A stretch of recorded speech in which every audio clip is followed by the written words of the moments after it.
مولاي صل وسلم دائما ابدا على. اب بھی ہیں ایسے لوگ میرے علم میں، ایسے علماء جو سخاوت کا دریا ہیں، ایسے اللہ کی راہ میں اڑاتے ہیں، ایسے اڑاتے ہیں، آپ دیکھ کے حیران ہو جاؤ کہ ان کو ڈر نہیں لگتا کہ کل فاقے نہ آ جائیں. تو مجھے وہ حدیث یاد آتی ہے، انفق یا بلال ولا تخش من ذی العرش اقلال. نبی نے حضرت بلال سے کہا ہے بلال اللہ کی راہ میں خرچ کر اور عرش والے سے فقر کا خوف مت کر. تو اللہ کے لیے کر رہا ہے، اللہ تجھے فقر و فاقہ میں نہیں ڈالے گا. مگر علماء نے کہا یہ اس کے لیے جس میں توکل بہت ہو، کیونکہ بعض دفعہ اللہ کی طرح سے آزمائش آتی ہے تو وہ بھینس والا قصہ بھی ہو جاتا ہے بعض دفعہ. ٹھیک ہے نا، پتہ چلا آپ نے صدقہ کیا، اب پیسے ہی نہیں ہیں تو اب کاروبار میں انویسٹمنٹ جتنی تھی وہ ساری غریبوں کو کھلا دی، اب بیٹھے ہوئے ہیں. تو آزمائشیں بھی آتی ہیں، تو جو آزمائشوں کو برداشت کر سکتا ہے اس کے لیے تو اتنا تقویٰ ہے. نارمل آدمی کو ایسا حکم نہیں ہے. نارمل کو یہ ہے کہ بھائی اتنا انویسٹ کرو، اتنا لگاؤ. کتنا انویسٹ کرو اس کا ایک فارمولہ بتا دیتا ہوں.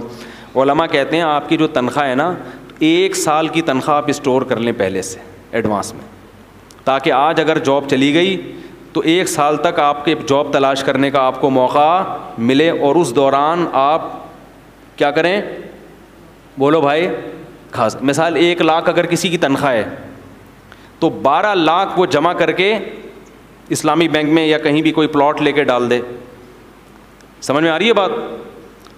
تاکہ اگر آج جاب کبھی چلی بھی جاتی ہے نا تو پھر لوگوں کے سامنے ہاتھ پھیلانے نہ پڑیں، اور پھر کم میں گزارا بھی نہیں ہوتا نا. جب 1 لاکھ کا عادی ہو گیا تو 50 میں گزارا بھی نہیں ہوگا.